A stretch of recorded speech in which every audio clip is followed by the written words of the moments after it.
Hello, all, and welcome to the Movie Bears podcast. I'm Brad Harris, and each week, along with my fellow wonderful co hosts, we review films either current or classic, all with a lovable bear twist. And this week, we're excited to have a discussion around Everything Everywhere All at Once, starring the magnificent Michelle Yeoh. Got a lot to talk about. It's going to be a big show this week. We're going to jump into it here in just a few moments. But before we do that, let me introduce my co-host as well as a very special guest who is here with us, and we'll bring him on shortly. But first up in the starting lineup of the Movie Bears podcast, it's baseball season. That feels apropos. Jim Puliofico is here in the virtual studio. Babe, how are you? I'm doing pretty good this week. This may be the highlight of my week, though, talking to you guys about movies. Maybe we'll go see a movie this weekend, and that'll be good too. Yeah, that'll be great. And then we can talk about that movie next week. Well, so glad you're here. Can't wait to hear your thoughts on the film. Will Lindis is here too. Will, rocking all the googly eyes this week. How are you, Will? I'm good. To Jim's point, it's movie discussion night. So it is the highlight of my week, as it is every week. I'm glad to be here with y'all. I want to be here with the listeners and with our guest. This is going to be a fun one. Yeah, absolutely agreed. I think we're going to have a pretty fun conversation this week. I'm excited for it too. I'm also really excited to introduce our special guest for this week. If you have listened to anything from episode 14 to 105. You may remember hearing this gentleman's lovely voice every single week of the Movie Bears podcast. He has such great voice that we have termed him the sexy voice of the Movie Bears podcast. Please welcome OG MBP member Chris Lopez back to the show. Chris also got an awesome googly eye going on. How are you? Doing great, Brad. Thanks. Thanks for making me feel special as the special guest tonight. Oh, you're always special to us, Chris. I hope you know that. He's got the googly third eye going on. Yeah. Oh, they both do, actually. Yeah, that's right. Yeah, it might be thematic. I don't know. I don't know. We have a comment from one of our listeners already. Hey, Hammy, welcome to the show. Hammy says, I wanted to say, in another life, I would have really liked just doing laundry and taxes with you guys. Hammy, I'm picturing that other life right now, and I think it also involves board games and drinking after the taxes and laundry. 2 more reasons to spend time with you. Yeah, add them to the list. Hell of an alternate verse world, whatever, life. Yeah. Obviously, that is a reference to Everything Everywhere All at Once, which we are about to jump into. Typically on this show, we have a few different segments. Sometimes we do movie news. Sometimes we do plugs. This is such a big movie. We wanted to leave lots of time for discussion. So we're just talking about the movie this week to give ourselves extra time to really dig in, really, really get into the meat of the discussion. So that's coming. But before we get things rocking and rolling there, I just want to give a little bit of a warning. If you have not seen Everything Everywhere All at Once, that is completely okay. We're going to talk about the movie spoiler-free for probably about 20 minutes before we rip the Band-Aid off and let spoilers be supreme. Let them rain all over the place. Wow. So, yeah, I almost said that, but then I was like, ripping off a Band-Aid and letting the blood flow, that's a weird image. But you know what? It worked. Yeah. So if that happens, you got the Band-Aid is not going to do anything. About to say, Brad, I don't think that's how we're supposed to be using Band-Aids, right? Yeah, I mean, they're supposed to staunch the wound. You're not supposed to use it to, let it bleed you out. Anyway, we got a few other folks here with us this week already in the chat. Bruce. Hey, Bruce. Good to see you. He says, hey, googly friends. And Ben Waldock is here too. Thanks for the wave, Ben. Good to see you. Welcome. All right. Waving my floppy fingers at you, Ben. Lots and lots to talk about. So how do you gents feel about just diving right in? Let's do it. Let's do it. Yeah, there is a lot to talk about with this one, and yeah, we're not going to get into spoilers right away, but I know that's coming later. So hopefully people have seen the movie and can hang around with us for a little bit later when we talk about spoilers too. Yeah, definitely. That is uh, going to be probably the meat and potatoes of the discussion would be our spoiler section. Mm-hmm. But if you haven't seen it yet, not to worry, because unlike other podcasts, when they say we're not going to spoil anything at all, and then they spoil the biggest things, we don't do that. So just, heads up there. Look, we're not going to spoil anything, but I mean, I just got to talk for a second about how Bruce Willis is a ghost at the end. I mean, this isn't a spoiler. This isn't a spoiler, but yeah, he's a ghost the whole time. Anyways, but that's just a little thing. You don't need to worry about that. That doesn't influence, All right. Well, all of that said, here we go. Our discussion of Everything, Everywhere, All at Once.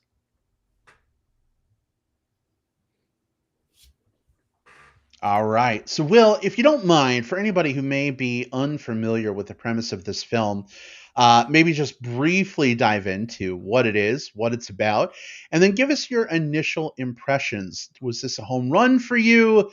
Is this a run home for you because it was so bad?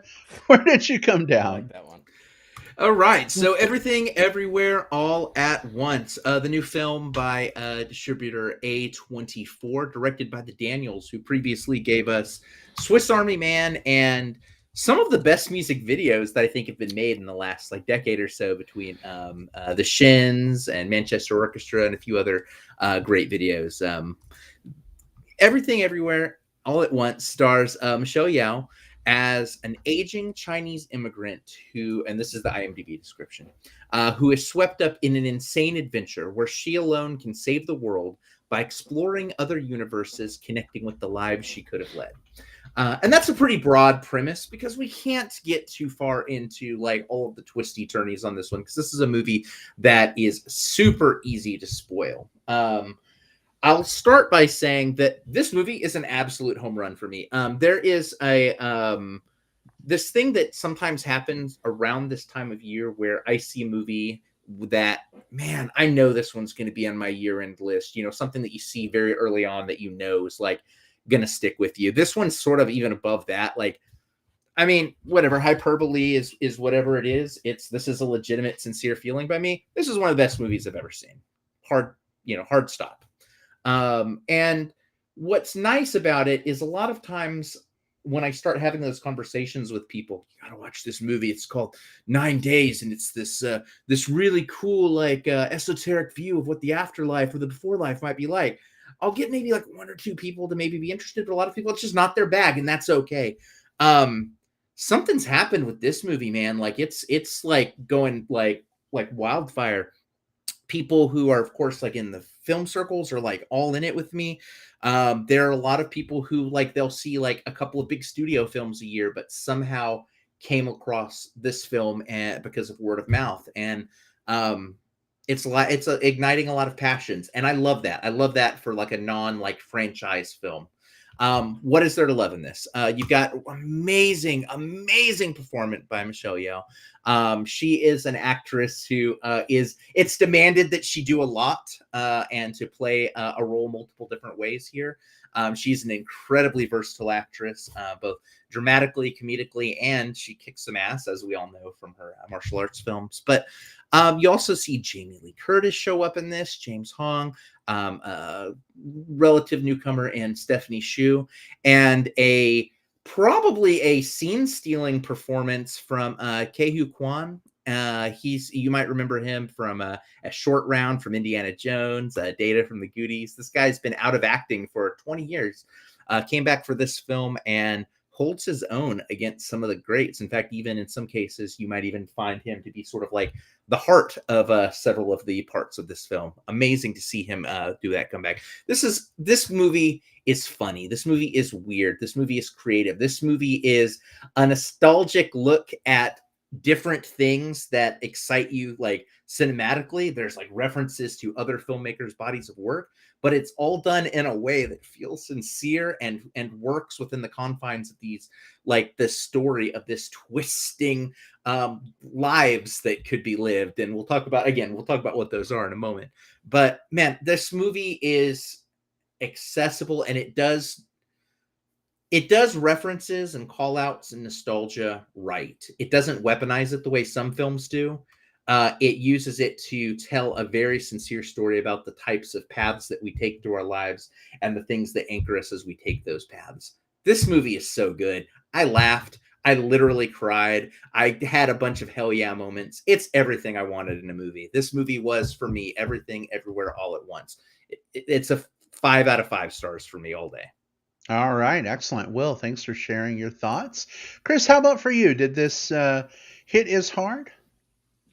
Yeah, I think so. It really surprised me with how much heart the characters wound up having, both in terms of their relationships with each other and just how, like, honestly, they were expressing these emotions on the film. You see the trailer and you're like, okay, I'm in for kung fu action romp.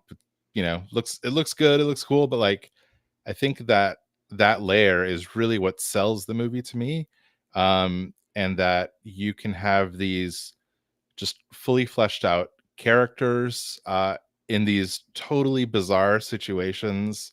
And it doesn't really matter, like, everything that's going on, as long as you feel true to the characters and they're true to each other. And I think they really, really hit a home run, to continue the baseball metaphor there, with this. And yeah, like, I definitely want to see it again at some point. I was planning on seeing it last weekend, but got busy. But I've already seen it once, so yeah, I'm excited to see it again, which I think says a lot for the movie, because I don't typically see movies multiple times in the theaters, at least. And it's also, like, silly, so, like, it kind of forces you to let go of certain things and just be taken along for the ride. So if you are in the mood for that, it's a wonderful ride to go down. All right, excellent. Well, Chris, thanks so much for giving your thoughts and feelings on the film. We are halfway through our starting lineup. Jim, you're next up to bat. I don't know why baseball is so prevalent on this episode. It doesn't even relate to the fucking movie. But Jim, I think you're on mute. But what did you think?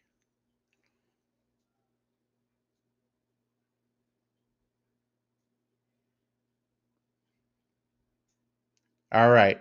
I think Jim is having some technical difficulties. That sometimes happens when we do these kinds of things.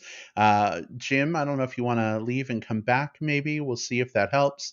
We'll edit this out, obviously, for the audio version of the show. But those of you who are watching on YouTube right now, you're getting a special treat. You're getting to peek behind the curtain and see how these things sometimes go. How the sausage is made? Something like that. Something like that. But Could be hopefully, hot dogs. trying not to. I don't know. Are hot dogs in the trailer? I think there, but I don't know for sure. Yeah. All right. I'm gonna be safe. I'm gonna err on the side of caution. Jim is back. Welcome back, babe. I'm here. Can you hear We me? hear you. Nice, loud, clear, beautifully. All right. What did you think Thank of the movie? God. Yeah, I was off investigating other universes, I guess. The one where no microphones work. You know what I mean? Like that's the silence universe. Yeah, wow, this film was really I really enjoyed this film. Like you guys, I was both impressed by it, amazed by it, and in the end, I really, really like this one. I don't know if it's going to make I don't know if I'm quite at, like, this is an all-timer for me, but it's just fair, yeah. But you've seen it twice now, so maybe the second viewing might have cemented it for you. I don't know. I just know that, as you mentioned, Chris, I think this is one that is definitely worth a second watch. This is such a dense film, and I mean dense in a good way. There's a lot of great stuff in here, both visually, ideas and themes that are kind of woven into the story. we have all these universes. It's a multiverse movie. I don't think that's a spoiler. It's a multiverse movie, and there's so many different fun universes. Pick any one, and it probably could have been a movie all in it itself, right? Just exploring that. But in the end, I think they kind of support the themes and ideas that this movie wants to get across. And I think that's a sign of a really good movie that knows what it wants to say, says it in a unique and entertaining way. Yeah, I think this is, I don't know if everyone will love this movie or not. It is a lot. There's a lot thrown at you in this movie, and it can be a little overwhelming if you're not ready to just dive in and go along for that ride. But I liked it. I can't wait to talk spoilers with you guys. So yeah, this is a big thumbs up for me. I think people should see this one.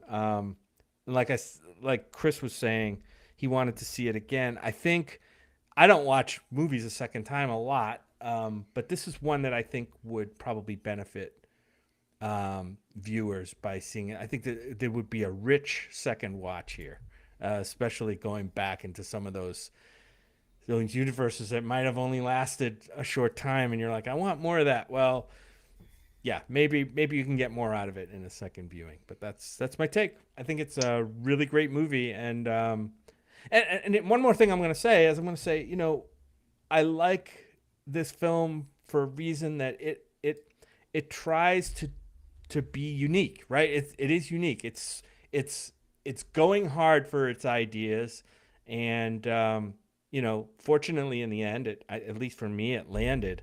But I applaud movies that want to say something in a unique way, and I think this movie did. That isn't a franchise movie or something like that. So good on it for that.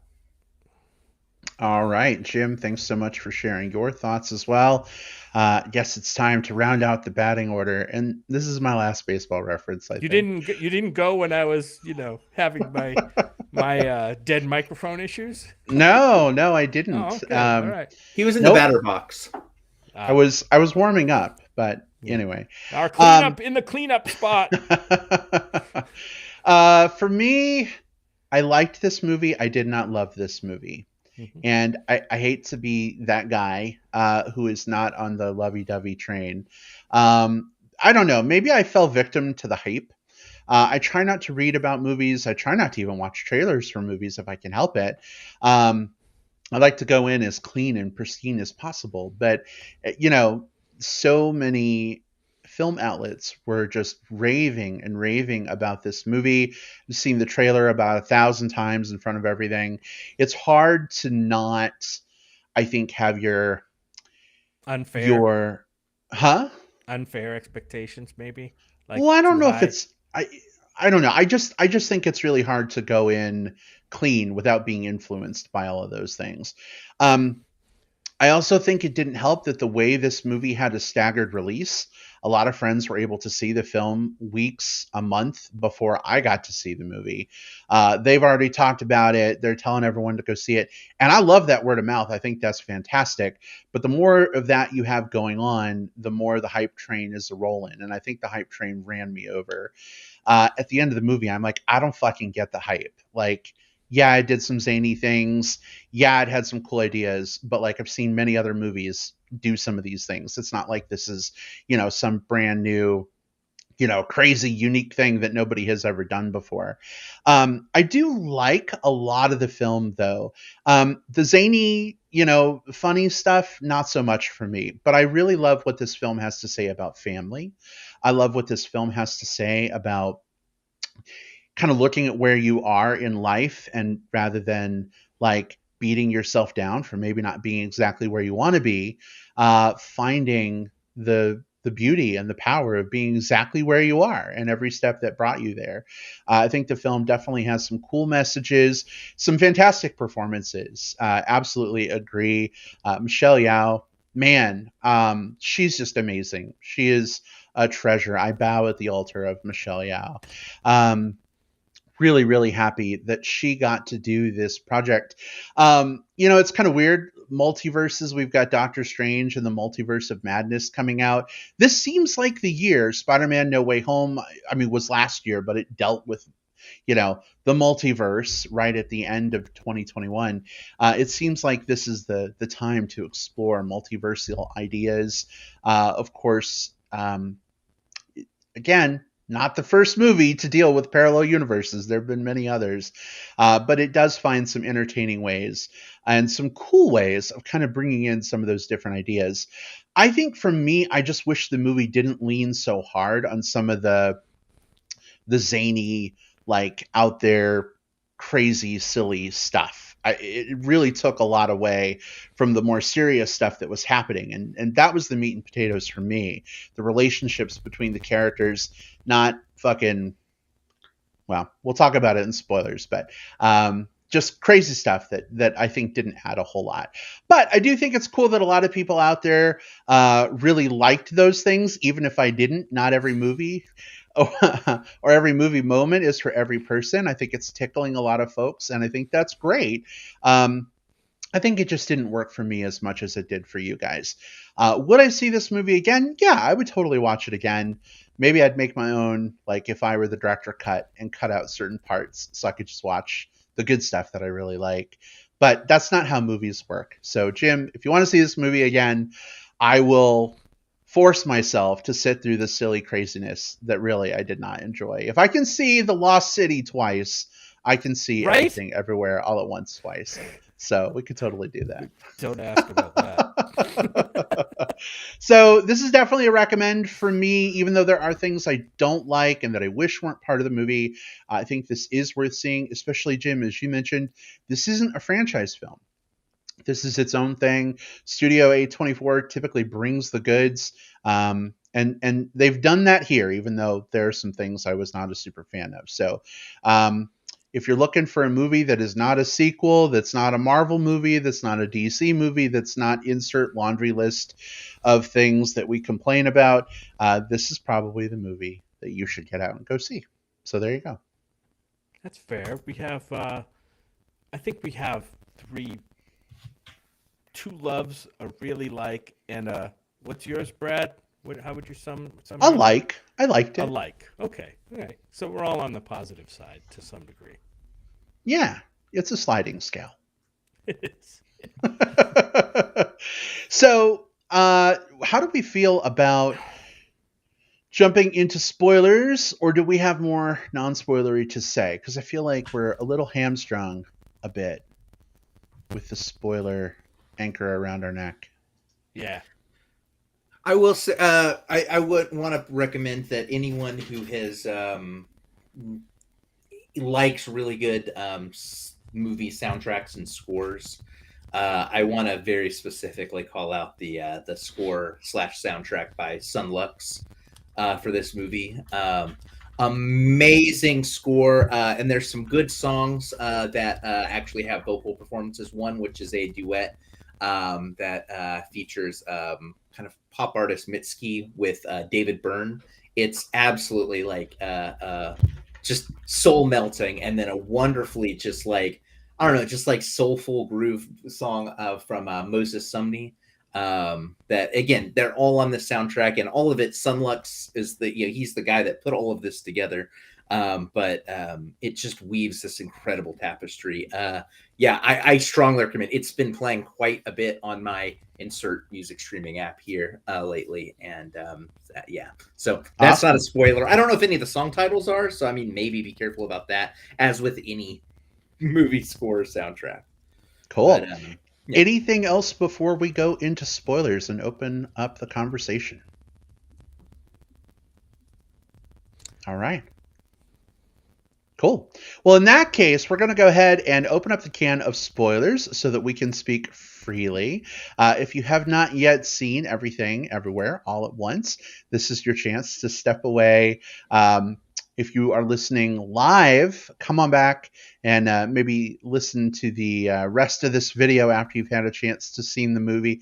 If you are listening to the magical digital tape delay, there will be a time index in there for you. Feel free to hit pause, come on back, skip ahead to the spoiler section, all that good stuff. But if you continue to listen, you do so at your own peril. Ben, we will see you later. Hope you enjoy the movie when you see it tomorrow. Thanks so much for tuning in. But spoilers are officially fair game. And let's kick things off with a comment from Dave. Hey, Dave, good to see you. Welcome. Dave says, I have to say, there's not many mainstream movies in which butt plugs play such an important role. So I think that's pretty unique. How'd you guys feel about the butt plugs? Oh, you mean like the let's shove stuff up our asses universe? That one? Yes. Yeah. That was pretty interesting. As were they all. I mean, it was kind of crazy. I don't know, Brad, if that was one of the ones that made you kind of like Yep. recoil and like that's a little bit silly. Yeah, I don't know. I thought it was funny. You know, it's one of those things where like you tell a joke and the longer it goes on, it can either continue to be funny for some people or just like wear itself out. And that might have been in that latter category. But like, you know, everything was eligible to be used as a butt plug in that scene, right? It was just two guys.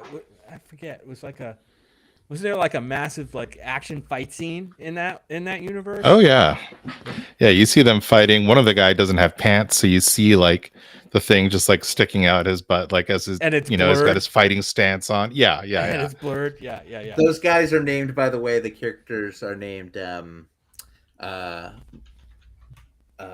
Trophy and Bigger Trophy in the IMDb. I loved it. And I think, Chris, you hit on kind of why I think this works so well in this movie, right? I think that this movie handles a lot of very heady things in what is like, it handles a lot of very heady sci-fi concepts in a very personal story about like family. And it uses this comedy almost to like do like a 1-2 punch to you. It disorients you and distracts you so that when those emotional things hit or when those reveals hit, you're not sitting there like waiting for the next like emotional moment. You're not waiting there for the next like reveal. You're sort of like whipped back and forth to those things so that when those things happen, I think for me, it ended up with and again, part of why I think this movie works so well for me and hits so hard for me is all of my emotional reactions, both times watching it, were so sincere and in the moment. I didn't have time to think about what I was feeling. I was allowed to just feel in this movie. And that's fucking cool. Yeah. And as for me, I really like the scene too. I thought it worked. In part because like it's an absurd premise for an action movie, right? Where they've mapped out the entire universe and wearing these special headsets you can project into different multiverse ports and talk to people. And like, if you're gonna buy that, then you have to buy that there are universes where crazy shit happens, and to access those universes and to do, you know, the improbable, which is the key to unlocking those universes. You're gonna have dog whips and you're gonna have butt plugs fighting across you know, the office. I think that's part of it. It's like it can be anything. Like they can be fighting with their fists or swords or guns, but like that is every other action movie, right? So like to make it different, they add comedy and they add silliness and stupidity, and it's just like it's just dressing for what really matters, and that, you know, the relationships with the characters. So like, yeah, it Daniels as a directing duo love butt stuff, so you're not going to get away from butt stuff if you watch a Daniels product. So I think that's just par for the course, and like I said, it's a wacky fun ride, and you can't take it too seriously, except for when they like do that whiplash and they say, hey, these emotions are serious. Yeah. And I will make you believe them, which is why I think this movie is turning so many people onto it. And another good reason why this works so well is you think about there's a lot of like, you know, like different film universes that sort of get referenced in the style, but the major one, like the big one, is sort of like a a Western version of like a classic Hong Kong like martial arts kung fu flick, right? And you think about Michelle Yeoh's roots in the Hong Kong scene. She worked a lot with Jackie Chan, who was another filmmaker like an actor who used everything but the kitchen sink environmentally in his action sequences.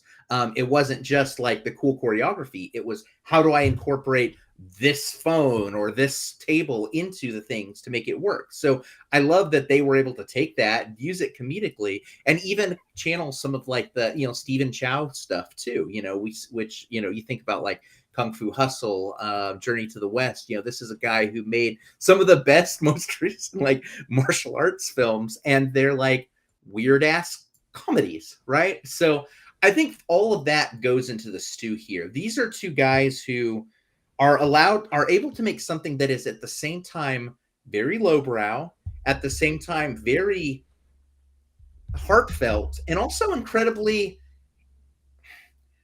filmically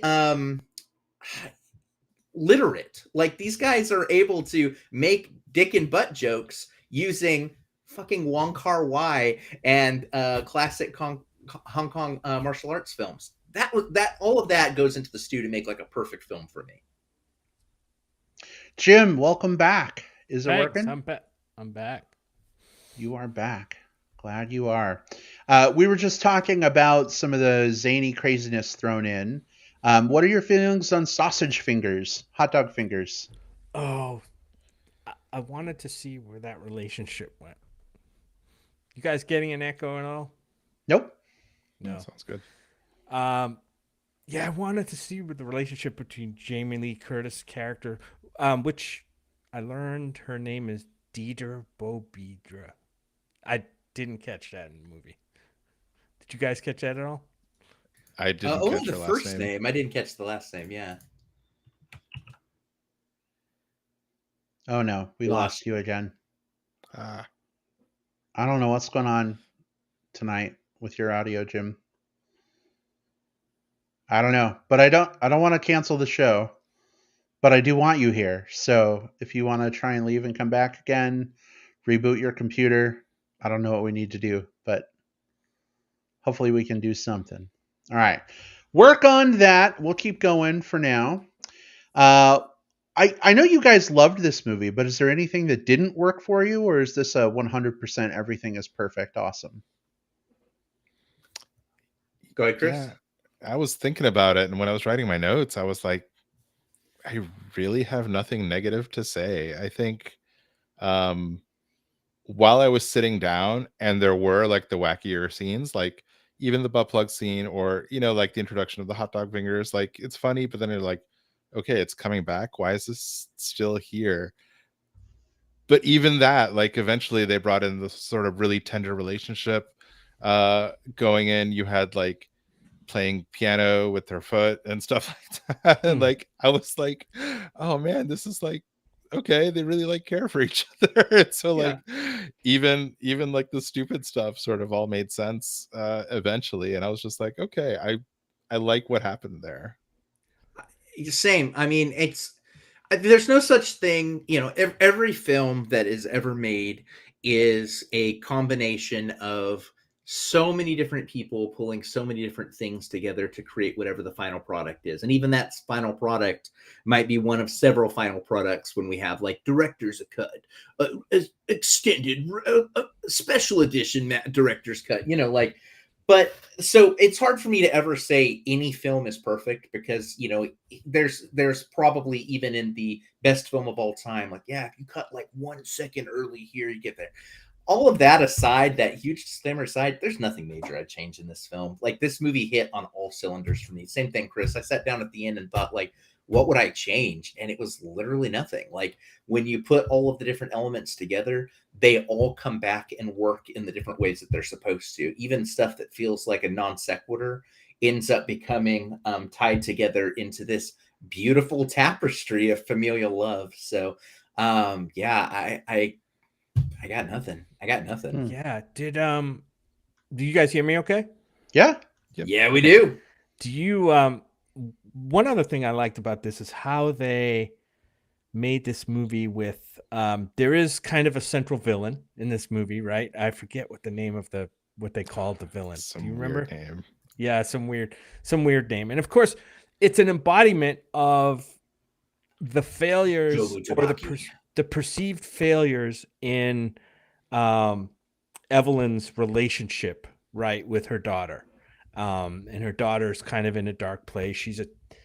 I think she's a teenager or maybe a young, young 20s or something, and she's struggling.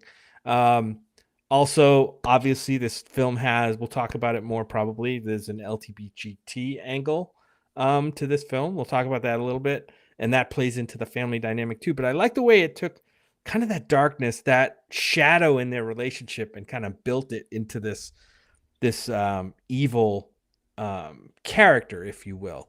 And I don't know if the movie, like a lot of movies do, I don't know if the movie ended with everything's gonna be okay kind of thing. Like, I got the sense that, yeah, I think maybe there's a bridge there to build some understanding, but it wasn't everything that happened in the movie didn't fix that relationship, right? At least to me, I don't think. Yeah, it's almost it kind of started kind of stitching the relationship back together, but right, it didn't like sew it up completely in a neat bow. And that's sincere, right? Like, it's not like there wasn't, even though we have, I mean, universal magic in this movie, right? You know, like, we literally have everything on a bagel. We've got we've got everything in this film. The final outcome of this wasn't like a magical repairing. It was magical representations of someone putting or multiple people putting in the work to build relationships. And that's also huge. You know, these things, this was that our main character, she has to go from someone who has experienced failures in life to someone who harnesses that as like a weapon, who has to learn how to also meet people where they're at to be able to help them and help herself and to help build those relationships. It's a cool little arc. And again, all of that is symbolic of the work that she had to put into those relationships. Yeah, and I think that sort of, hey, our relationship is messy, and yes, I don't like your tattoo, and all this other stuff that she says that, you know, that says, hey, it's not perfect, is in contrast to like the fight scenes where she's handling everyone with love and just needs to find like the one way to deal with them and then get out of that situation. So like that is presented as sort of like fantasy, right? But then when you switch it back to the reality, you're like, oh man, okay, things are way more complicated and way deeper than we had just been previously seeing in the fighting.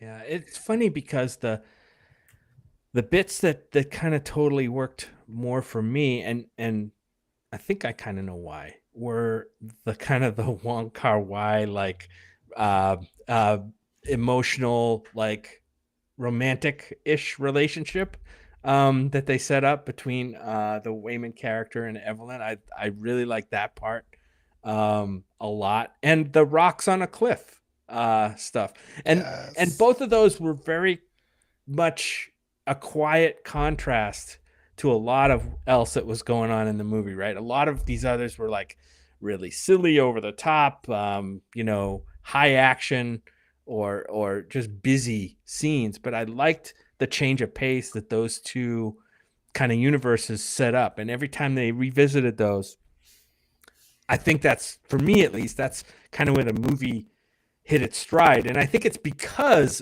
it was set up by those other, you know, frenetic kind of universes, right? That they switched to this thing. And I think that makes them more impactful.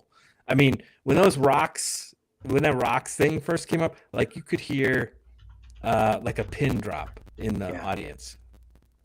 You know, so yeah, we experienced the same, Jim. You mentioned that you could hear a pin drop in the theater when the rocks were there, and I think there was a little bit of like at first just people being like, what is this? You know, because it's odd to have a scene in a movie that is completely silent, like completely silent. And then you started seeing, at least in both of my screenings, people just sort of being absorbed in. And when there were jokes or impactful moments, the only sound you heard was just the reaction as it washed through the room. I want to talk a little bit about, and I mentioned him a little bit in the intro area, but Keiyu Kwan, so who plays the husband in this. Again, we knew him from Indiana Jones and the Temple of Doom as Short Round, from the Goonies as Data. There's just so much that's so interesting about him coming back to this. This is a guy who after the 90s, he stepped away from being in front of camera, although he actually worked as an assistant director for a while for Wong Kar-wai, which is another reason why I really liked the movie theater, or the movie, the she's an actress world, because it was really influenced by the look and feel of Wong Kar-wai's stuff, and that's a world that he comes from. But I was reading an interview with him where he saw Crazy Rich Asians, which we talked about on the show, and saw that as such like I got to get back into acting. I need to get back. Like he was so enthused that like there were starting to be roles like this for people like him, that he wanted to get back into it. And I thank you for the Daniels. Thank you for everyone that brought him back, because he is so fucking good in this. He has to play a few different roles, one of which is sort of a mercenary badass dystopian dude, and another one who is just the physical embodiment of weakness, even though he's got like a strong emotional strength. And he plays all of that. He had the scenes that involved him, I think, were some of the biggest tearjerkers. And he gets to do some ass kicking on screen too, because part of what he did while he was away from film was he was a stunt coordinator. So he worked in this style of film. So I just loved seeing him here, and I don't know what he's going to be doing next. But I am now fully on board for the renaissance of Keiyu Kwan. We've seen so many of these movies like the Ghostbusters Afterlife, or so many other films lately that have tried to, again, weaponize nostalgia to try to show us like, hey, remember this thing? It's still here. This movie here pulls something from our nostalgic past, but revitalizes it and refreshes it. This actor is getting sort of like a new push into the modern era. And that's fucking cool. That's what I want to see out of my like nostalgic callbacks. Yeah, I think Wayman's sort of character development is one of the first things that I was truly amazed at in the movie, because the whole, like, up until he starts getting like agency and starts talking about like his wants and his desires, it was all a build up between Evelyn and Joy, right? And you're like, okay, we're building up this climax. It's kind of like the standard movie here. And then he comes in and he's like, oh, like, I have all of these romantic feelings for you. This is what our life could have been like. You shouldn't, fight this way. You should fight, from a place of love. And that's my strength. And then in doing that, like, it was like, oh, right, he's the dad. He should be a part of this family. He should be as fully fleshed out as all these other characters. But it seems that that's so rare that happens in a movie, especially like an action movie, right, where it's always antagonist versus protagonist, and maybe like a support group, but no one that like ever like feels like a full character like that. And I was like, wow, that's really impressive. And I don't know why it is, because like that should be the hallmark of really good movies. It's just great characters, but it just like it hit me in such a way that I was like, man, I'm happy I saw that. So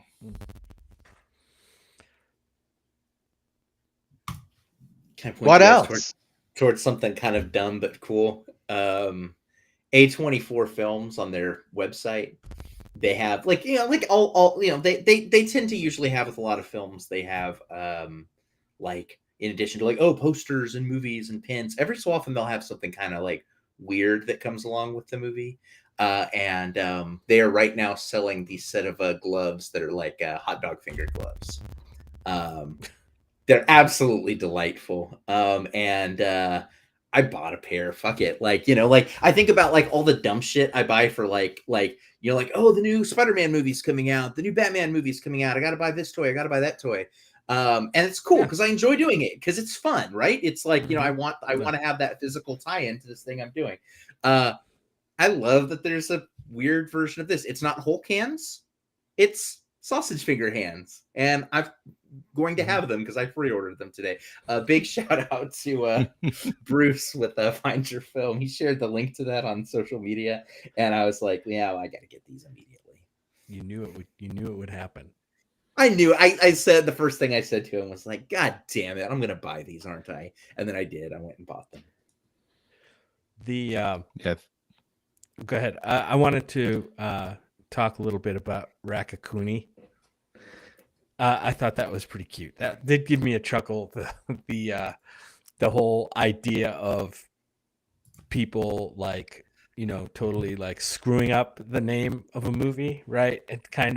And then having a universe based on their screw up of the idea. This was great. The actor who was in that Harry Shum Jr., we saw him back, and he was one of the main characters in main characters of Glee for the longest time.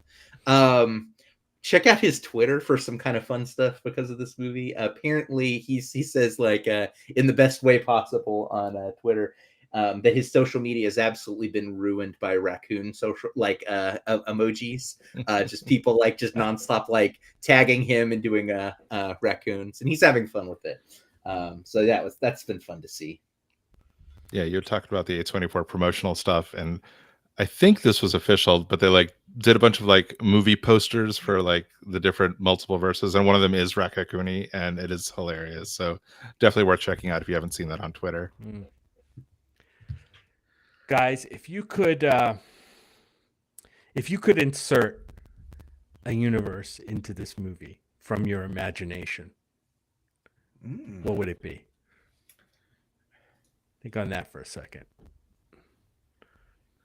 Brad, I don't know, hairy chest universe where everybody like has like hair like coming out of their shirt. Nah, I'm out on this one, but go ahead, guys. Yeah. Okay. All right. I can tell you, like, for me, I don't know if it's like a universe for me or whatever, but like, I liked in the movie like some of the like really bizarre universes. Like, there's one that's like scribbles on a piece of paper, and there's one that's like two piñatas. And there was a moment where, as it's flashing through Evelyn's face, as it's through all these different ones, there's one that very briefly looks like a it's like done in like an animation style, and you only see like one frame of it. And I'm like, gosh, I want to see that too, because it looks like it's good animation too. Like, it's whoever they got to draw that one frame did a damn good job of it. So I want to see like that's what I would like to see. I want to see like not an extended cut. This movie, I like the length of it as it was, but man, I just wish there was a way where I could just see more universes, even if just for a moment, just to see what they look like. Yeah, I might have to go with like a giant mech or like a Godzilla type of universe. I would have loved to seen that kind of fit in there. Ooh, we kind of had a little bit of that in Turning Red, right? We had a little. I don't. Did you see that one? A little of that in Turning Red. We had a bit of a kaiju universe. I don't know if you ever saw Colossal. That movie almost feels like it's got kind of like a kaiju multiverse to it. Kind of, it's same verse, but I could see some synergy there. All right. Well, any other thoughts on the film before we wrap up? Yeah, I think so Jim had mentioned early on about the messages of the movie, and I think that's kind of important to talk about as well, because I think they're just important to talk about. And the main one is that people are redeemable, as bad as your relationships are with them, or things that they might do. It seems like really hopeful to have this message that these good relationships are messy but worth fighting for. and that ultimately, like, you can find the good within someone. So that kind of hope, just, yeah, like I said, I think it's what we needed at this point in our lives. So yeah, I just wanted to mention that before we go. Yeah, and I agree, Chris, and I thought that this is something we've seen in movies before, but the way the movie handled, like, kind of the shame within a family around LGBT young people and coming out. I think this is a problem whether the family, has it might be strong religious beliefs or strong cultural beliefs that can acerbate the problem. And I don't think the movie goes into it a lot, but it's definitely there. And you don't know, like, how much of the monster, the darkness, is related to that specific issue, right? But we know it is in the mix. And I think, like I said, it doesn't have a clean resolution, but I think there's some type of acceptance. I think, at least I came across to me, maybe toward the end, at least a little bit. Yeah, it's a spectrum, right? Because I think that sometimes we see LGBTQ films where it's very black and white in terms of, like, the bigots are very big bigots and everyone else is super positive accepting. And what I appreciated about this movie from I don't know, again, also kind of making it feel like a real moment. Obviously those people exist, but there's also a lot of people who have these, like, microaggression moments where, like, the mother, she was accepting of her daughter from the beginning, but not in all of the ways that fully count. Like, and that was one of the things, that's one of the points we make. She's like, I have no problem with you having a girlfriend, but she has a hard time verbalizing it to her father because she's afraid of the way all of the generational trauma that she's gotten from her father is keeping her from masking anything that might be used to, like, weaponize his feelings against her, which is unfair to the daughter. So that's one of those things that I really appreciated. It was we understand why she was the way she was towards her daughter. Not that it excused it, but we understood by the time the movie had passed the life moments that had led to that and the way that she had overcome that. I think that's cool because it's a very humanizing film. And I think that there's, even in the people that she touches through those fantastical moments, they're not just villains there, even though they're kind of boiled down to, like, one caricatured moment. It's something that humanizes them, something they enjoy, something that tantalizes them, something that interests them. That's all. That's cool. We need more of that. We need more humanizing moments. It's probably not a mistake that the daughter's character was named Joy, right? Yeah. I mean, there's obviously like a shit ton of irony in that name. Yeah, irony, but also, like, yeah, that's the underlying sort of important thing that they really need right now is that joy. So it's yeah, it's everything. Everywhere. Well, we can definitely hope that they are on the way to a better relationship. That's certainly the direction the movie seems to lead us to. So who knows? Maybe we'll get an Everything 2 and recheck in with these characters, see what's going on. Everywhere Boogaloo. Yeah, I know, right? All right, fellas. Well, great discussion as usual. Chris, so great to have you back with us for this discussion. If folks want to reach out between now and the next time we record, or Chris, it's hard to say when you'll be back, but if people want to chat with you between now and the next time you're on, where can they find you? You can find me on Twitter at osoart, OSOART. Don't tweet too much these days, but I'm always there checking messages at the very least and liking other people's cool art. If you want to see what I do, you can check out cakechicago.com. And that is the annual comics fest that I've been trying to put together for the last couple of years, but COVID has been interfering, but hopefully next year we will be back. All right. Awesome. Thanks, Chris. Jim, where can people chat with you? You can find me on Twitter. I'll throw a few tweets out once in a while at JJP Out West. Those are my initials, JJP, and then the words Out West all together. And you can find me on Facebook too, under my name, Jim Puliofico. And you can find me right here between these cat ears. Jordy's on my desk watching you guys like intently. He's looking at all of you. Like, I love it. I see his ears. Cute little bugger. All right. Will, where can people chat with you? So you can find me on different places on social media, Twitter, Instagram. I'm at Whatever Cove. Facebook, just look for William Lindis. Give me a message first so I know that you're a real human being. Letterboxd, you can search for William Lindis there. Give me an ad, I'll follow you back. And still doing the TikTok thing. I'm at the Movie Bear there. So find me on any or all of those and say hi. All right, excellent. And you can find me on Twitter and Letterboxd at iBradPro, or on Facebook, which is where I tend to be most active. Just look for Brad Harris. I'm the one who likely has Bear Chub Chaser friends in common with you. Please just send me a message first so I know you are not a clever bot.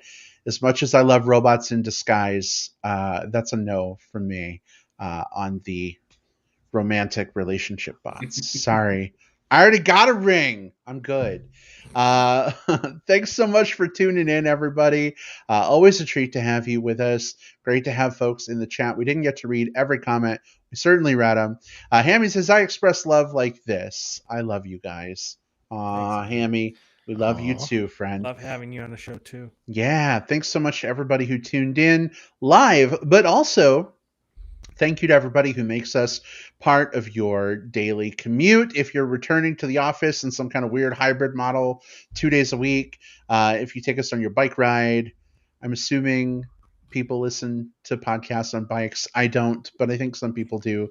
Wherever you enjoy the Movie Bears podcast, thanks so much for making us part of our day. We love you, and we will see you all next time. Goodbye, everybody. Take care. Bye. Bye. Bye-bye.